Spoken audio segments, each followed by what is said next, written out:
इसको जरा कर देते हैं बंद, इससे तो हमारा कुछ लेना देना नहीं है आज।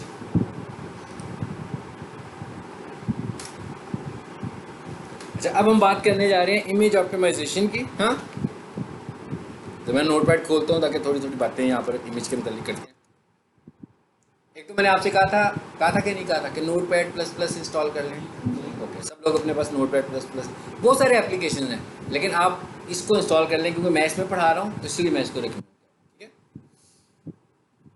अच्छा, अब आज जो है ना हमारा वो है इमेज का टैग। अगर हम किसी भी वेबसाइट को देखें तो उस पूरी की पूरी वेबसाइट में इमेजेस की भरमार होती है। तो इसका मतलब क्या हुआ कि इमेजेस हर वेबसाइट पे लगे हुए हैं, और इमेजेस को भी हमें ऑप्टिमाइज़ करना है एसईओ के हवाले से।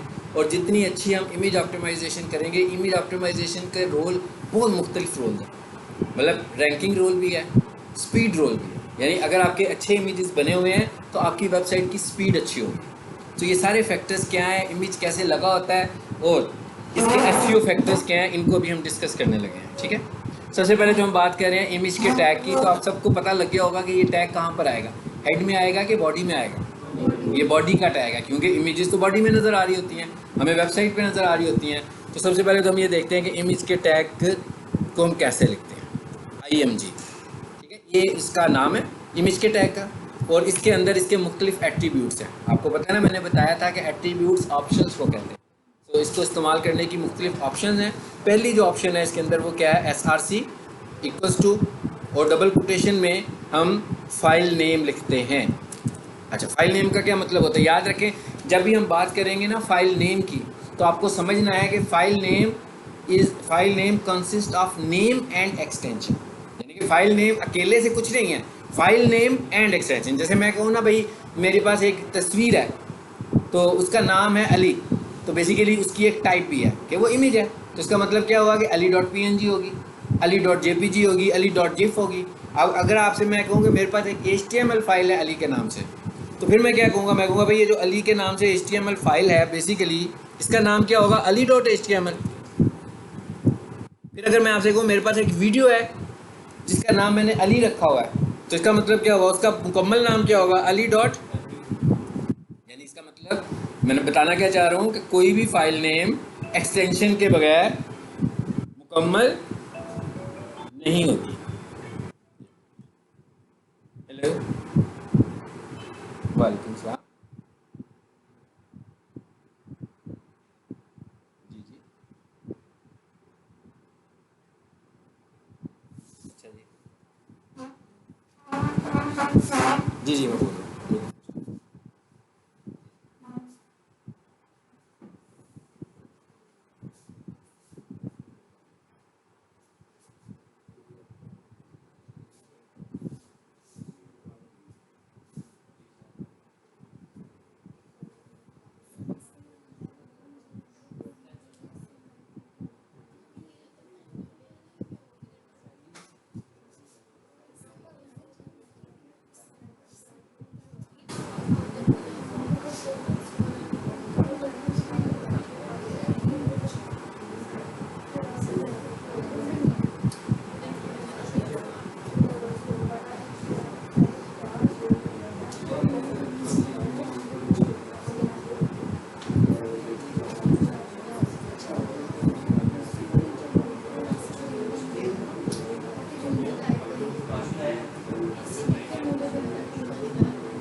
हाँ जी, अब ये कॉन्सेप्ट तो क्लियर हुआ कि फाइल एक्सटेंशन क्या होती है। हाँ, ये कॉन्सेप्ट बहुत ज़रूरी है, बहुत कॉन्सेप्चुअल बात है। इसकी बेस पर ही हमें समझना होगा कि जब हम फाइलों को देख रहे होंगे तो हमें उनकी टाइप्स भी समझ नज़र आ रही होंगी, तो हमें इसे अंडरस्टैंड करना है। यानी ये पूरी बात करने से हम इस नतीजे पे पहुँचे कि कोई भी फाइल नेम होगी उसके दो हिस्से होंगे, एक नाम का हिस्सा, एक एक्सटेंशन का पार्ट। ठीक है, इसी तरह जो हमारी HTML फाइल होती है उसका हम नाम रखते हैं इंडेक्स, जो भी नाम रखते हैं, .html उसकी एक्सटेंशन होती है। इसी तरह जो इमेजेस हैं उनकी जो एक्सटेंशन है वो क्या है हमारे पास, यहाँ तो इमेजेस की जो पॉपुलर एक्सटेंशन है मैं सिर्फ उनकी बात कर रहा हूँ इस वक्त, JPG, PNG। अब एक नई एक्सटेंशन आपको बता रहा हूँ, ठीक है, WebP टोटली एक internet type of image file है और जिसको सपोर्ट करते हैं इंटरनेट ब्राउज़र्स। ठीक है, ये ब्राउज़र्स के लिए स्पेशली बनी है। मिसाल के तौर पर मैं ये कहूँ ना, मेरे पास JPG फाइल और PNG फाइल 900 किलोबाइट्स की है, तो जैसे ही मैं उसे कन्वर्ट कर दूंगा ना WebP में, तो आप समझना हो सकता है कि वो 40 किलोबाइट्स की हो जाए, या 28 किलोबाइट्स की हो जाए, या 70 किलोबाइट्स की हो जाए। तो आप फ़र्क देखा, ज़मीन आसमान का फ़र्क पड़ गया साइज़ में, कंप्रेशन में, कितना छोटा साइज़ हो गया। तो अगर फॉर एग्जांपल अब मैं ये कहूँ कि मेरी एक वेबसाइट है जिसके होम पेज के ऊपर 6 इमेजेस हैं और उनका जो साइज़ है ईच इमेज का 900 किलोबाइट्स है, तो अगर जैसे ही मैं उनको WebP में लेकर जाऊँगा तो कितना साइज़ रिड्यूस होगा, मेरी वेबसाइट की स्पीड में कितना इजाफा हो सकता है। ये सारी बात बताने का क्या मतलब है कि आप जब भी इमेजेस बनाएंगे अपनी वेबसाइट के लिए तो आपने उनके फॉर्मेट्स क्या रखने हैं, WebP, ये लेटेस्ट फॉर्मेट है हमारे पास। ठीक है, इंटरनेट से होती है, सम टाइम ऑपरेटिंग सिस्टम इसे सपोर्ट कर देता है, दिखा देता है व्यूअर में, सम टाइम वो आपको क्रोम में ले जाता है और इसको व्यू भी आपको क्रोम में ही करा रहा होता है। ठीक है, अच्छा, अब ये बात मैंने इतनी सारी लंबी स्टोरी क्यों सुनाई थी यहाँ पर, इसलिए कि भाई फाइल नेम डॉट यहाँ पर ये आएगा, यानी आपकी कोई भी इमेज फाइल होगी उसका नाम और उसकी एक्सटेंशन। अब ये वेरी कर रही होगी, मे बी आपके पास JPG है, मे बी आपके पास PNG है, मे बी आपके पास WebP है, जो भी फाइल होगी आपने उस पूरी फाइल का नाम यहाँ पे रख देना है। ठीक है, अब हम एक काम करते हैं समझने के लिए, मैं यहाँ पर आता हूँ और यहाँ से आकर ना मैं कोई एक इमेज ले लेता हूँ।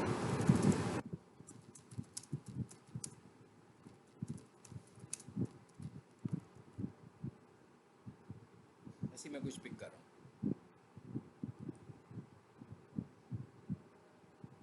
चलो ये ले लेते हैं, कोई मसला नहीं है।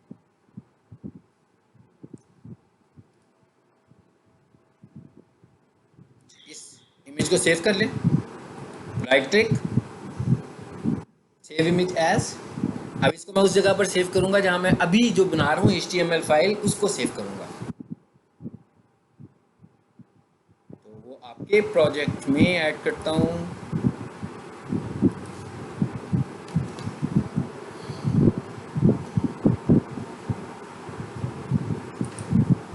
आपकी क्लास कौन सी होती है, ये होती है।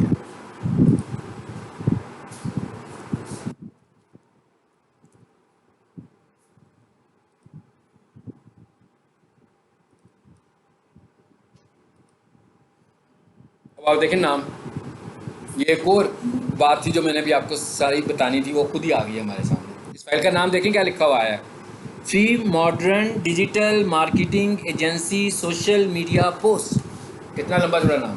ये नाम मैंने भी ये लिखा था ना, इसी तरह का कॉन्सेप्चुअल चीज़ लिखी थी ना मैंने, जिसके अगेंस्ट ये तस्वीर आई है। तो इसका मतलब क्या हुआ कि ये नाम भी एक ऑप्टिमाइजेशन फैक्टर है, यानी आपने अपनी वेबसाइट का नाम अपनी कीवर्ड की बेस पर ही रखना है, यानी जो थीम आपके कीवर्ड का है आपने उसी तरह का उसका नाम रखना है, नंबर 1। यानी फाइल नेम भी उस तरह का ही होना चाहिए। दूसरी बात क्या है कि फाइल नेम के दरमियान में स्पेस नहीं होना चाहिए, डैशेस होनी चाहिए। यानी आपने स्पेस को तो समझ लेना है कि किसी भी तरह की आप फाइल बना रहे हैं तो वहाँ पर स्पेस बार जो है वो इलीगल कैरेक्टर है। आप किसी भी तरह की फाइल बना रहे हैं, स्पेस बार वहाँ पर इलीगल कैरेक्टर है, यानी वो अलाउड नहीं है।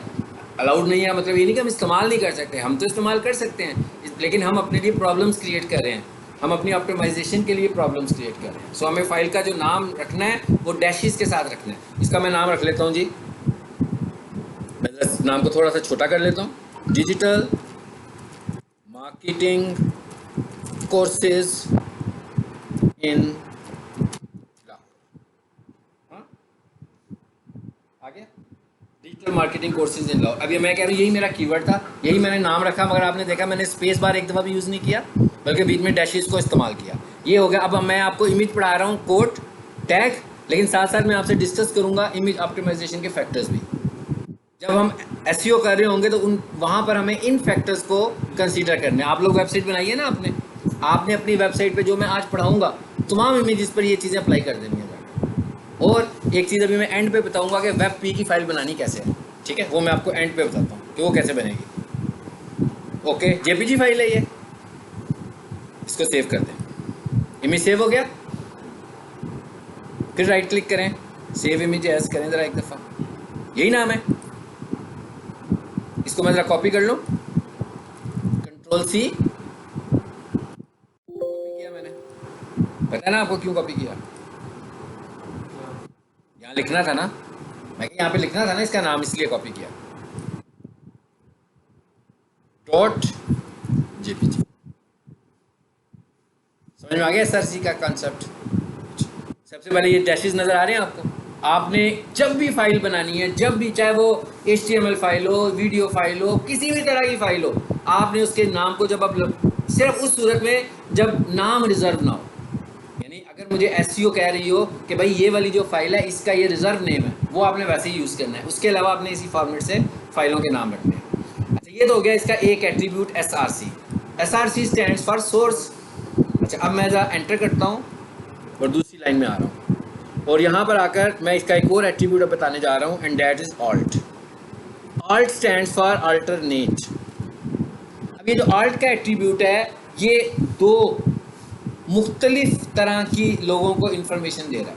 नंबर 1, एक आपका क्लाइंट है, विजिटर है, किसी भी वेबसाइट पर आता है, वेबसाइट खोलता है, वेबसाइट के अंदर तस्वीरें भी लगी हुई हैं, वेबसाइट में वीडियो भी हो सकती है, वेबसाइट में टेक्स्ट भी लिखा हुआ है, सब कुछ नज़र आ रहा है। अब अगर उसकी तस्वीरों में कुछ बग है, किसी भी वजह से नाम गलत लिखा हुआ है, फाइल हैवी है, कोई भी इशू है, तो तस्वीर नज़र नहीं आती। आप देखते हैं ना अक्सर तस्वीर नज़र नहीं आती है। और अगर आपको कभी ये एक्सपीरियंस हुआ हो तो आपको ये भी पता लगा होगा कि तस्वीर की जगह पर कुछ लिखा हुआ आ रहा होता है एक लाइन में छोटा सा। That is alt attribute. ये तो हो गया यूज़र के लिए। तो ये आए या ना आए, यूज़र का मसला तो हल नहीं हुआ, यूज़र का मसला हल नहीं हुआ, लेकिन ये कब आएगा? जब एक्चुअल फाइल उसको वहाँ पे मिलेगी नहीं। ये तो इसका एक पर्पज़ हुआ, जो कि इतना पर्पसफुल नहीं है हमारे लिए। हमारे लिए पर्पसफुल क्या चीज़ है? ऑल्ट की। यहाँ पर जो चीज़ हम लिखेंगे वो कीवर्ड होगा। और याद रखिएगा, क्राउलर कभी भी ग्राफिक्स को देखकर और वीडियोस को देखकर आपको रैंक नहीं करता। क्राउलर कोड को देखकर आपको रैंक करता है। यानी क्राउलर ने आना है, क्राउल करना है, तो कोड को पढ़ना है, सोर्स कोड को उसने रीड करना है। उस सोर्स कोड की रीड बेसिस पर आप रैंक करोगे, ऊपर आओगे या नीचे जाओगे। तो इसका मतलब क्या हुआ कि इमेज, अगर मैं ये कहूँ कि भाई इमेज तो बहुत हाई क्वालिटी के किसी कैमरे से या आईफोन से मैंने लिया था, तो इस वजह से मेरी वेबसाइट जल्दी ऑप्टिमाइज हो जाएगी, रॉन्ग। ये क्राइटेरिया ही नहीं है। हाँ, इमेज की क्वालिटी अच्छी होनी चाहिए, मगर ये ओनली क्राइटेरिया नहीं है। अब अगर मैं ये कहता हूँ कि मैं अपने इमेजेस को ऑप्टिमाइज़ करवाना चाह रहा हूँ, तो सबसे अहम चीज़ पहले हमने एक डिस्कस की, क्या? नाम किस तरह लिखना है हमने, उसके अंदर क्या होना चाहिए। दूसरा क्राइटेरिया मैं बता रहा हूँ कि उसका ऑल्ट एट्रीब्यूट में आपके कीवर्ड्स को होना चाहिए, जो कीवर्ड आप टारगेट कर रहे हैं। ठीक है, मिसाल के तौर पर जैसे मुझे यहाँ से पता लग रहा है ना मैं क्या कीवर्ड टारगेट कर रहा हूँ, मैंने फाइल का नाम भी वही कीवर्ड लिखा हुआ है। कीवर्ड्स क्या होते हैं, ये हमने आगे जाकर बहुत डिटेल से पढ़ना है, याद रखिएगा। कीवर्ड रिसर्च शुरू करेंगे तो एसईओ पे जाएंगे, पहले नहीं जाएंगे हम। अभी मैं सिर्फ जनरल बता रहा हूँ कि कीवर्ड्स की बात करता हूँ। मैं बार बार कीवर्ड का नाम लेता हूँ। यहाँ लिखता हूँ मैं डिजिटल मार्केटिंग। अब आप कह रहे होंगे ये क्या हो गया सर, पहले कुछ और बता रहे थे, अब कुछ और कहना शुरू हो गया, है ना? फील हो रहा है आपको? अपने बताए हुए के अगेंस्ट जा रहा हूँ मैं। पहले मैंने कहा था डैशेस लगाने, अब नहीं लगा रहा, नहीं लगा रहा ना। ये फाइल नेम नहीं है, ये फाइल नेम नहीं है, ये कंटेंट है। कंटेंट में स्पेस देनी है, सिर्फ फाइल नेम की बात थी, वहाँ पर डैशेस लगाने हैं। ये कंफ्यूज नहीं होना आपने कि जी मैंने ऊपर डैशेस के ऊपर इतना लंबा लेक्चर दिया है और इधर मैं डैशेस यूज़ नहीं कर रहा हूँ, इसलिए कि ये तो कंटेंट है वेबसाइट का। आपने वेबसाइट का जो कंटेंट लिखना है उसके अंदर डैशेस नहीं लगाने। अलबत्ता आपने जो फाइल्स बनानी है उनके नाम में डैशेस का इस्तेमाल करना है। सो ये आल्ट एट्रीब्यूट कितना लेंथी हो सकता है, ये कितना बड़ा होना चाहिए? It is about 120 to 140 characters. इसकी जो लिमिट है वो 120 से लेकर 140 कैरेक्टर्स की है कि इसको इतना लंबा होना चाहिए। सो इधर आए ज़रा, मैंने क्या किया, 2 कर दिए टारगेट। चलो जी, एक छोटा सा कीवर्ड और टारगेट कर दिया बीच में। इसको अगर आपको मल्टीपल लाइन में करना हो ना तो पर्पसफुल ही करना है, यानी कोई एक एट्रीब्यूट मुकम्मल लिखने के बाद करना है। ठीक है, मैंने एक एट्रीब्यूट मुकम्मल कर लिया ना आर्ट के अंदर, अब मैं नीचे वाली लाइन में आया, बीच में से ब्रेक करेंगे वो गलत है। हाँ चलो जी, अब इसके कितने एट्रीब्यूट समझ में आए आपको? एक एसआरसी और एक आल्ट। आल्ट की लेंथ का भी पता लग गया। एसआरसी में क्या आता है? एसआरसी में फाइल नेम आता है और आल्ट में क्या आता है? हमारा कीवर्ड आता है। ठीक है, और इसकी लेंथ कितनी है? Between 120 to 140 characters. अच्छा, उसके बाद एक और अब मैं बताने जा रहा हूँ आपको एट्रीब्यूट, टाइटल। टाइटल क्या चीज़ है जी? जी जी, अच्छा एक और चीज़ नोट करें, मैं कैपिटल लेटर्स यूज़ नहीं कर रहा यहाँ पे, अवॉइड करना है कैपिटल लेटर्स से।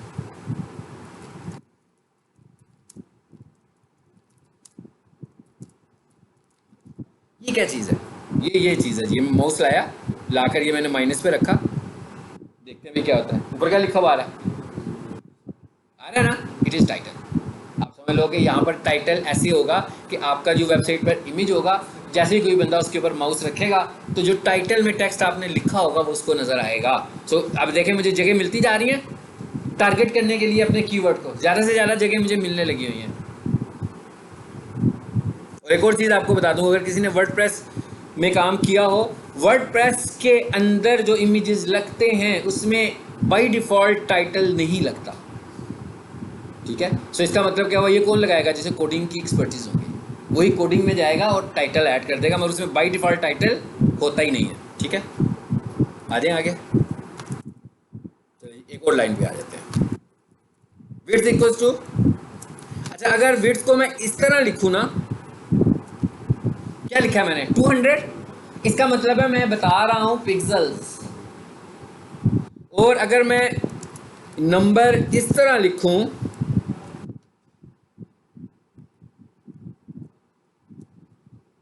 इसका मतलब मैं बता रहा हूं प्रोपोर्शन साइज, मतलब उसी रेशियो के साथ जितना भी वो है उसका 15%, मतलब जो इमेज का साइज है उस साइज का 15%, ये पिक्सल नहीं है। और अगर मैं नंबर के साथ कुछ नहीं लिखता तो वो क्या हो जाते हैं? पिक्सल्स हो जाते हैं। यानी इसका मतलब क्या हुआ? 2 तरीकों से साइज बता सकते हैं। पिक्सल में बताना होगा तो कुछ ना लिखो, सिर्फ नंबर लिखो। और अगर परसेंटेज के हिसाब से, मिसाल के तौर पर मेरे पास एक इमेज है 200 बाई 200 का, हाँ, तो मैं उसकी विड्थ को कह देता हूँ भाई मुझे ये इमेज दिखाओ 50%, 50%, मतलब चेंज हो गया साइज। लेकिन इस दफ़ा किस प्रोपोर्शन से साइज को चेंज कर रहा है? प्रोपोर्शन से कर रहा है। लेकिन अगर मैं अगली ही टाइम पर मैं ये विड्थ में लिखूँ 15 बस, तो इसका मतलब क्या हुआ? 15 पिक्सल्स। ये तो बिल्कुल आइकॉन सा बन जाएगा, बहुत ही छोटा साइज हो जाएगा ना 15 पिक्सल्स का। तो समझ में आई बात? चलो जी, अच्छा अब ये भी एक एसईओ का फैक्टर है, विड्थ और हाइट। क्यों? मिसाल के तौर पर जैसे हम ये कहते हैं कि हमारी एक वेबसाइट लोड होती है और उस वेबसाइट के होम पेज के ऊपर कोई 10-12 तस्वीरें हैं, तो जब वेबसाइट लोड होगी तो इकट्ठी सारी तस्वीरें तो लोड होनी नहीं है, ऐसे ही है ना?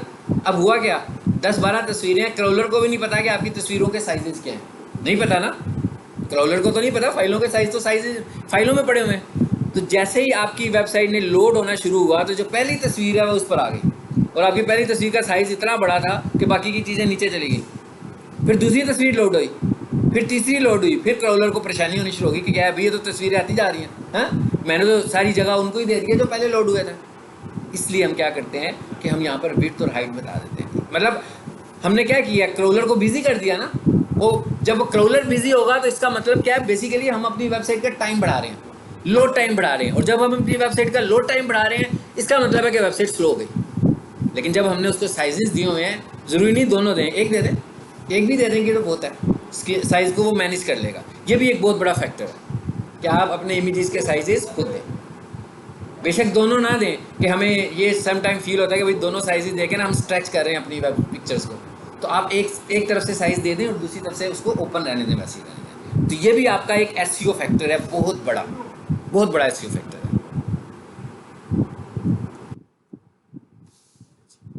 ये वो चीज़ें मैंने इमेज के अंदर आपसे डिस्कस की हैं जो एसईओ से रिलेटेड है। इसके एट्रीब्यूट्स और भी बहुत सारे हैं जो हमसे रिलेटेड नहीं है, डेवलपर से रिलेटेड है, हमने उनको नहीं डिस्कस करना। ये वो एट्रीब्यूट्स हैं जिन्हें हमने छेड़छाड़ करनी है। छेड़खानी हमने इन एट्रीब्यूट्स के साथ करनी है। जब कोई बंदा मेरे पास अपनी वेबसाइट लेकर आएगा तो मुझे क्या करना है, इन एट्रीब्यूट्स को देखना है। मुझे इन एट्रीब्यूट्स को देखना है कि इन एट्रीब्यूट्स को किसी ने सेट किया हुआ है कि नहीं किया हुआ। इवन अगर मैं इसके ऊपर, जो हम आगे जाकर देखेंगे, एसईओ ऑडिट रन करता हूँ, अगर मैं इस पर जाकर एसईओ ऑडिट रन करूँगा तो मुझे मैसेज आएगा कि image is missed alt attributes, यानी इसका मतलब बैड फैक्ट है कि भाई इमेजेस लगे हुए हैं मगर उस पर आर्ट नहीं लगा हुआ। तो सबसे पहले मैं उस पर जाकर आर्ट लगाऊंगा, लेकिन आर्ट लगाने से पहले मुझे ये देखना पड़ेगा कि इनके कीवर्ड्स क्या हैं। फिर मैं देखूंगा मुझे कौन सी तस्वीर पर कौन सा कीवर्ड आर्ट एट्रीब्यूट में एडजस्ट करना है। समझ आ गई बात की? चलें जी, इस फाइल को सेव करें अब जरा। अच्छा, और क्या रह गया साइड? दूसरी चीज़ क्या रहेगी? दूसरी चीज़ यह रह गई कि जब मेरे पास कोई बंदा अपनी वेबसाइट लेकर आएगा तो मैं ये भी देखूंगा कि उसके इमेजेस कंप्रेस्ड हैं। मसलन उसकी इमेज, अभी आपको ये 2-3 चीज़ें मैं आपको लाइव करके दिखाता हूँ तो उसका इमेज कंप्रेस है कि नहीं है। मिसाल के तौर पर उसने वेबसाइट पर जो इमेजेस लगाए हैं, वो एक एग्जांपल दे रहा हूँ, 900 किलोबाइट्स वाले इमेजेस हैं। तो जब मैं उस पर टेस्टर लगाता हूँ ना कि भाई चेक करो कंप्रेस है कि नहीं है, तो टेस्टर मुझे कहता है कि भाई ये 60% कंप्रेस हो सकते हैं। इसका मतलब ये होगा कि मैं काफ़ी सारी स्पेस बचा सकता हूँ। ये भी एक ऑप्टिमाइजेशन का फैक्टर है, यानी इमेजेस को भी कंप्रेस होना चाहिए। जो मैं भी कह रहा हूँ ना, वेब पी, जब मैं वेब पी में लेकर जाऊंगा तो इमेज कंप्रेस हो जाएंगे। अब इतनी को सेव कर लेते हैं। मैंने कुछ नहीं लिखा, हाँ, सिर्फ इमेज का टैग ही लगाया, सेव एज में है। अगर अफेक्ट हो भी जाएगी तो भाई मोबाइल पे खोल रहा है बंदा वेबसाइट, छोटी सी तस्वीर है, क्या फील होगा?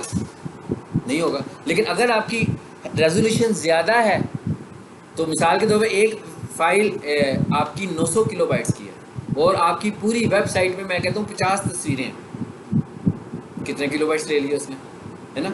अब अगर मैं इस 900 को ले जाऊँ 400 किलोबाइट्स पे, मैंने सेव किया, फिर मैं कहूँ अगर मैं इस 900 को या 400 किलोबाइट्स को ले जाऊँ 28 किलोबाइट पे, कितना कुछ सेव किया मैंने, टाइम सेव किया। क्योंकि अब आज की प्रैक्टिस क्या है, आज की प्रैक्टिस में लोग डेस्कटॉप तो बहुत कम यूज़ करते हैं। लोग डेस्कटॉप सर्चिंग के लिए यूज़ नहीं करते। लोग डेस्कटॉप अपना काम करने के लिए ज़रूर यूज़ करते होंगे। सर्चिंग के लिए लोग क्या यूज़ कर रहे हैं? मोबाइल्स, टैबलेट्स, यही दो चीज़ें हैं ना, या मोबाइल यूज़ कर रहे हैं या टैबलेट यूज़ कर रहे हैं। मोबाइल और टैबलेट तो ऑलरेडी छोटी स्क्रीन है, तो वहाँ पर तो इमेजेस बड़े आने ही नहीं है, वैसे ही छोटे छोटे नज़र आने हैं, तो रेजोल्यूशन इतना मैटर नहीं करेगी। लेकिन ऐसा भी नहीं होगा कि जब मैं 900 किलोबाइट को 400 किलोबाइट में लगाऊं कि यूँ पैरेलल दो तस्वीरें रखी हूँ, तो आप नहीं पहचान पाएंगे कि इसमें से 900 वाली कौन सी है और 400 वाली कौन सी है। हाँ, जूम बड़ा करके देखेंगे फिर तो ज़रूर पता लगेगा, वैसे नहीं नॉर्मली नज़र नहीं आएगा। तो वेबसाइट पे कोई भी तस्वीरों का जूम बड़ा करके तो नहीं देख रहा ना, वो तो मैसेज ले रहा है सिर्फ एक अपना। आ जाओ जी, अब इसको सेव कर लें जहाँ पर बता रहे थे।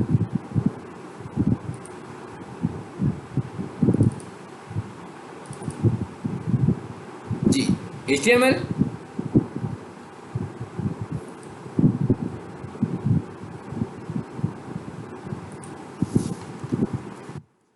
इमेज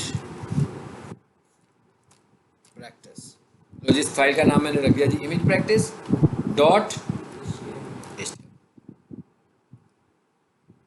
अब अगर इस फाइल में कोई एरर, अब आपको ये भी पता होना चाहिए, 10 पॉइंट्स अपने जहन में बना के रखें कि अगर आपके घर में प्रैक्टिस करते हुए एरर आएगा तो क्या एरर आ सकता है। अब आपको समझ में आ गया ना, या तो आपने इमेज का टैग गलत लिखा, या आपने फाइल का नाम गलत लिखा, या आपने फाइल की एक्सटेंशन गलत लिखी, या सब कुछ ठीक लिखा हुआ है लेकिन जिस लोकेशन को आप टारगेट करें वहाँ इमेज मौजूद नहीं है।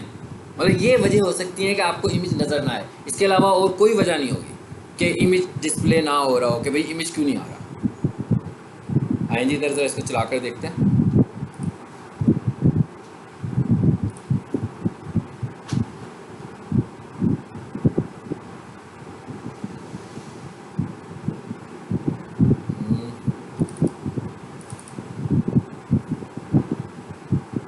यही है,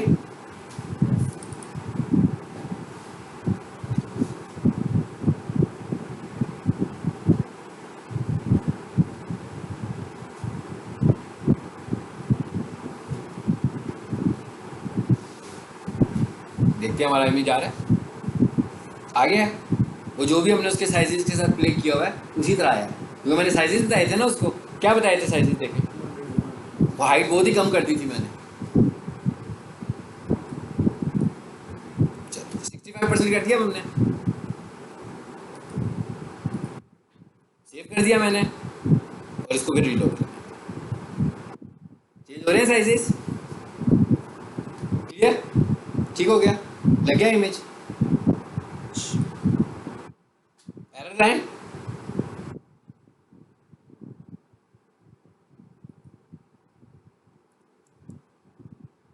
देखिए आर्ट एट्रीब्यूट, जब इमेज नजर आ रहा है आपको आर्ट एट्रीब्यूट नजर आएगा? कभी भी नहीं आएगा। आर्ट एट्रीब्यूट यूजर को सिर्फ एक ही सूरत में नजर आएगा, जब इमेज नजर नहीं आएगा। ऐसे ही है। सो मैंने इमेज को फॉल्टी कर दिया, इमेज का नाम चेंज कर दिया, जबकि इस नाम की फाइल तो है ही नहीं है वहां पर। आ गया एरर, आर्ट एट्रीब्यूट भी नजर आ गया। जब आपकी इमेज लोड नहीं होगी तो किसी भी देखने वाले को आपका ये नजर आ रहा होगा। ओके, फिर कोडिंग में है, और माउस रखें जरा इसके ऊपर, ऊपर क्या लिखा हुआ आ रहा है? डिजिटल मार्ट, ये टाइटल है आपका। यानी ये इतनी सारी जगहों पर हमने अपने कीवर्ड्स को टारगेट कर लिया।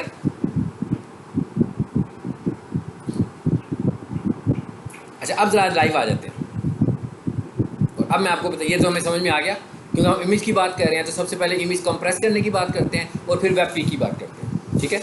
सो देखिए जी, मैं लिखता हूँ। अब देखें, एक तो इमेज कंप्रेस करने का क्या तरीका है कि भाई कोई भी ग्राफिक टूल यूज़ कर लो, हाँ, कोई सा भी ग्राफिक टूल यूज़ करो, और ग्राफिक टूल में जाकर अगर आप बहुत अच्छे एक्सपर्ट आदमी हो ग्राफिक टूल यूज़ करने के, तो वो सेव करो फाइल को छोटा करके। तो अगर आपको नहीं ग्राफिक टूल्स का पता तो कोई बात नहीं है भाई, ये देखें क्या लिखने लगो मैं, ऑनलाइन इमेज ऑप्टिमाइजेशन,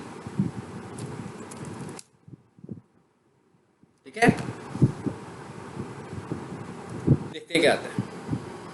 कितनी सारी वेबसाइट्स आ गई हैं, मैं आपको बताऊंगा कि मैं अगर यूज़ करूं तो किसको यूज़ कर रहा होता हूँ। पहली पे आ रही है जी इमेज कंप्रेसर, दूसरा है इमेज ऑप्टिमाइज़र, और नीचे आए, चलो जी, पहले कौन सा आ रहा है? इमेज कंप्रेसर, इस पर क्लिक कर देते हैं। किसी से भी कर लोगे, हाँ।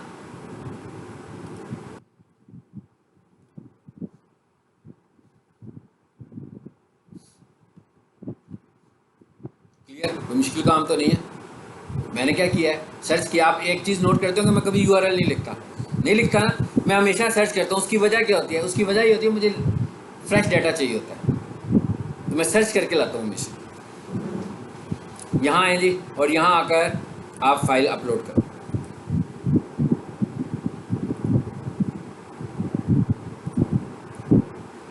कोई सी भी एक फाइल में पकड़ लेता हूँ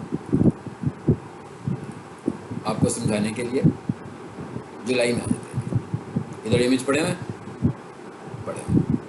ये ले लें। इसका साइज देखिए क्या है, 8-9 अबाउट 900 किलोबाइट्स। देखते हैं क्या कहता है ये। शुरू कर दिया उसने कंप्रेस करना, पढ़े कितना सारा रिड्यूस कर दिया उसने साइज। -75% का मतलब है कि तकरीबन आधा हो रहा है साइज। पूरा आधा नहीं हो रहा, लेकिन तकरीबन आधा हो रहा है। अब क्या करूँ, इसको डाउनलोड करूँ? अब देखें जरा, वो तो हमें पता लग रहा था कि 900 किलोबाइट्स है। अब देखते हैं क्या साइज आया,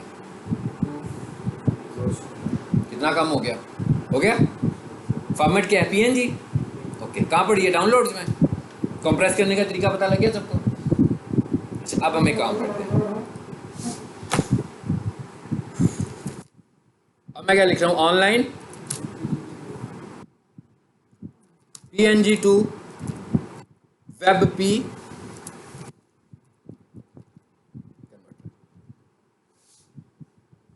आ गया, वेब पी कन्वर्टर आ गया। इस पर क्लिक करें।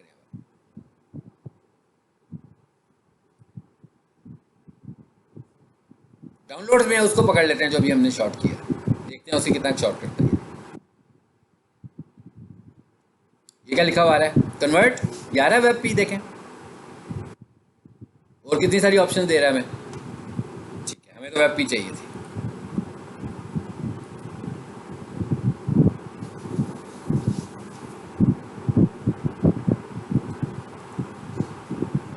ये दिखा रहा है व्यू ऐसी है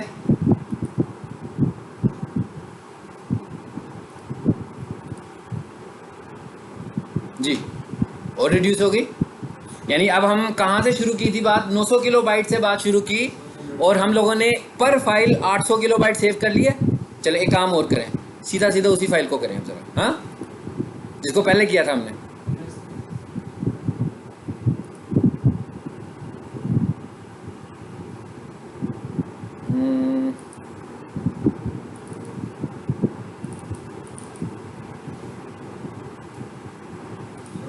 वेबसाइट हमारे पास आती है SEO और उस वेबसाइट पे मोर देन 100 इमेजेस अपलोड है और सारी जो है वो 500 के हम 1 बाय 1 सबको यूज करेंगे। इसमें बल्क का ऑप्शन है, बल्क में भी कर सकते हैं, बल्क में सारी तस्वीरें लाके भी कर सकते हैं और 1 बाय 1 भी कर सकते हैं।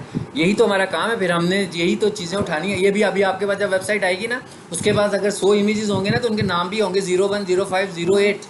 आपको तो नाम भी इसके चेंज करने पड़ेंगे।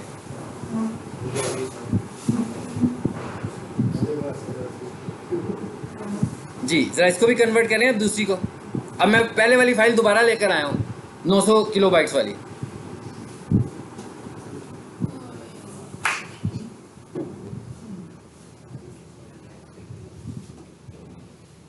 अचानक